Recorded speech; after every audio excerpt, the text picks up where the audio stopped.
Yay!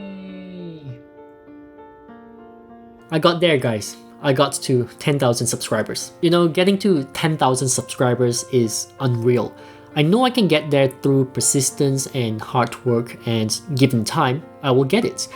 But I never imagined I would achieve it this year. Now, depending on your channel size, you may see 10,000 subscribers as a lot or little. But just to give you some perspective, according to this chart I found, as of March 2022, there are over 2 million YouTube channels with over 10,000 subscribers. 2 million is a large number, but that officially makes me the top 1.75% of all YouTube channels, which is crazy considering there are over 100 million YouTube channels out there. I'm not sure if that number is accurate, but let's say it is. I think that kind of makes me qualified to give you advice about YouTube, right? Well, in this video, I just want to have a nice chat with you for my own celebration. As you can see, I'm all dressed up. I just want to chat about how exhausting it is to get to 10,000 subscribers. It may look like everything is working in my favor, but I assure you it is not. I'm not going to cover things like a good thumbnail changes everything or improve your video quality.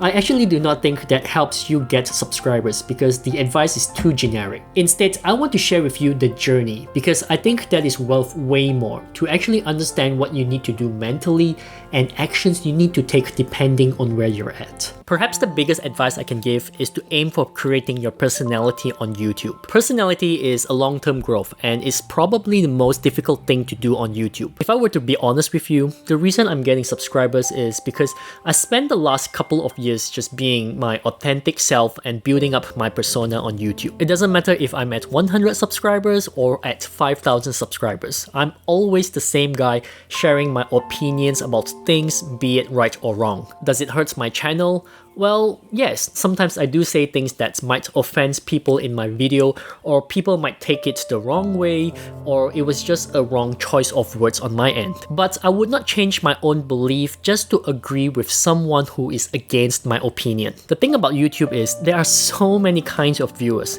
Some are vocal, some are shy, some disagree with you, and some just don't enjoy what you find amusing. Whatever it is, understanding and accepting that your personality is not going to fit every viewer is the biggest first step you need to take to not just towards 10,000 subscribers, but also your entire YouTube journey. Now, being authentic does come at a price, in the sense that there will be those who want to correct you or wants to teach you something or share their perspective. That's all good. However, what drives me mentally exhausted is the amount of perspectives I have to digest. When you're a small channel or big, what you say and how you respond matters. You have to take people's feelings into consideration. It is very easy for viewers to comment about things they like or dislike on your video, but the toughest part is us who are sitting in the middle of the fence. I find myself constantly readjusting my perspective just to try and understand where they are coming from,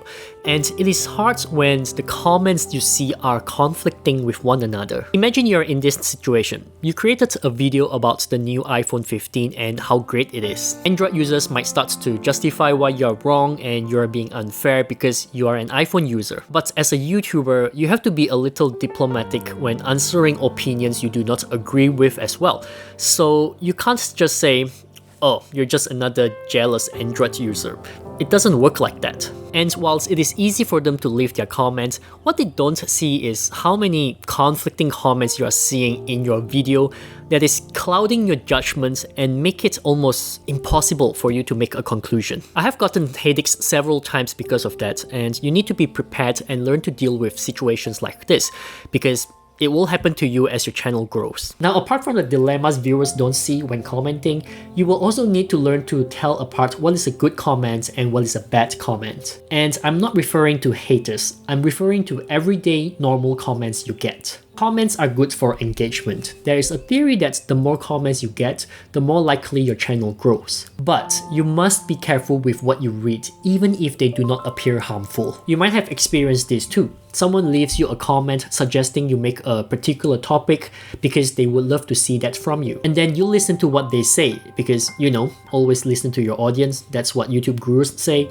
and you put in time and effort to create the video. Then you release the video tanks, and the person who originally said they wanted the video is nowhere to be seen. What I'm saying here is everyone sounds like an expert. Everyone seems to know how to grow your YouTube channel, but ultimately, only you know what is right or wrong, and you have to believe your own instinct. Once you get a lot of comments, it becomes unmanageable, and you don't know who to believe anymore, or if someone is there giving you false advice. But you still have to deal with this, so the easiest way to do this is to simply not overthink and keep it simple. Accept comments with an open mind, but only do what is within your capability, what you're comfortable with, and keep things under your control. Now, apart from all the comments and mentality stuff, we definitely need to talk about how to grow your YouTube channel, right? If you ask me, growing a YouTube channel all starts with you, not what others tell you about your thumbnail or title or what you should do. The best way to grow your channel, especially if you're a small channel,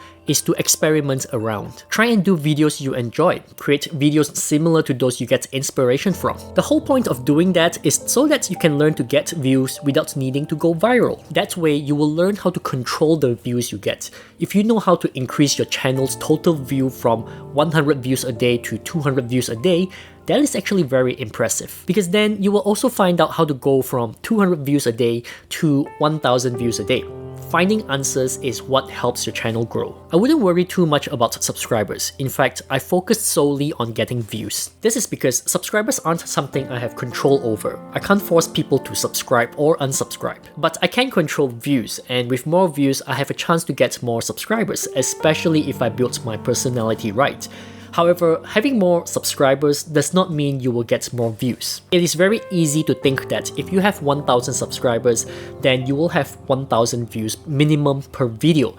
But that's not the case at all. You will be lucky if you got 500 views out of your 1000 subscribers. I know there's a theory that the YouTube algorithm uses your subscribers to test if your video is watchable, but there's no concrete proof of that. It is simply an assumption.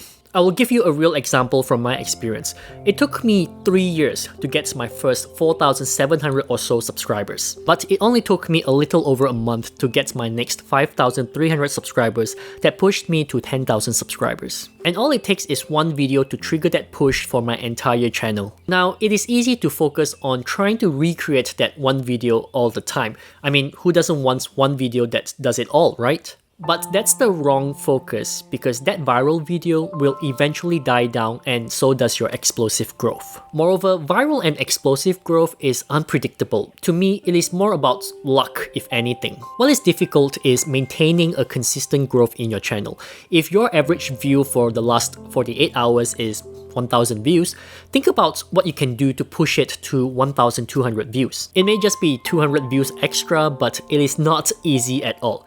But at least it is doable and you can plan it. Those are the questions you need to ask yourself and be realistic about, then find the answer by watching and learning from others. Don't just blindly follow what YouTube gurus tell you to do. Take responsibility for your own channel and take the right action for yourself. Speaking of YouTube gurus, try your best not to look too deeply into what they say or their advice. Most YouTube gurus out there are often repeating themselves. If it is not about the thumbnail, it is about your view duration. If it is not about your view duration, it is about how you edit your video. They're always roughly the same, and I get why they love repeating themselves for channel discoverability purposes. And there's a tendency to believe big channels know what they're talking about, but all this can easily be masked. This is especially evident when a channel looks like it grew to 10,000 subscribers with just a small amount of videos. It will make them look like they figure it out, but they can just as easily hide videos that are underperforming and keep the ones that are doing well, making it look like every video they create is viral. If you truly want to learn from any YouTube channel, you need to look at their YouTube journey from their very first video. The progress and changes they make as they go is what you should apply to your channel as well. Spend some time browsing around YouTube and find what channel actually inspires you. Check how long they have been on YouTube, watch their first ever video, watch the ones in the middle, and watch the current ones. If you found channels like that and they inspire you, and you see yourself doing the same thing, then use them as your role model and analyze what they are doing that works for them. This is by far the best way to create a unique channel that you can truly own. It doesn't matter if anyone likes it or not, as long as you like it, that is all that matters. I take a lot of inspiration from Tech Lead, who can be a rather direct, no-nonsense kind of guy who tells it as it is. The things he says can be hurtful and he's definitely not everyone's cup of tea. But I appreciate the things he says because I would rather be told the truth than sugar-coated. Hence, my video style is actually inspired by him. Of course, you don't just copy everything. You need to take what inspires you, spin it around, and add in your own personality to it to create that uniqueness. Okay, I can go on, but I will give you one last important point that can help you grow your YouTube channel. Stop comparing yourself to others. I understand it is frustrating to see your competitor grow faster than you with their subpar quality video. It is easy to say your video is much better than your competitor, but you need to avoid that at all costs. The reason is because we don't know how else your competitor is getting their traffic. Maybe they are promoting it outside of YouTube, maybe they have some kind of Facebook group, you never know. I used to compare all the time, from people in my niche and from people outside of my niche. It made me feel miserable, it made me feel like my work doesn't matter, it made me feel like YouTube doesn't appreciate quality. But after a while, I realized my whinging doesn't help me one bit. It doesn't help me create better content, it makes me whiny, it makes me release my frustration on those around me, and I started to hate myself. So I stopped watching channels that make me feel like that, and I focus on my next video as soon as one video is complete. It made a huge difference for me. I was no longer exhausted, I was happy, I had energy, I was progressing. The moral of the story is, if a channel or comment is sapping your energy and makes you feel down, just tell yourself it is okay, let it go, and move on. I know this is super hard, especially when those around you are growing at hyper speed and you are growing at turtle speed. But everyone is different. You need to find your own groove, your own pace. One of the reasons I don't give much tips is because all my tips that work for me may not work for you because it uses my pace. A lot of small channels underestimate what they can achieve in 5 years, but they overestimate what they can achieve in 1 year. Don't be that person, as that can be your YouTube channel's downfall. In the end, growing your YouTube channel to 10,000 subscribers is mainly around managing the noise around you. The noise is what derails you from what you want to do for your channel. It is what makes you go in circles, and it is what stops your channel from growing faster. If you can find ways to accept the noise, listen to it, and still carry on building your own road whilst gaining new knowledge as you go, then I promise you, your channel will grow eventually as long as you remain patient. So that will do for me in this one. The next big milestone is 100,000 subscribers and that silver play button.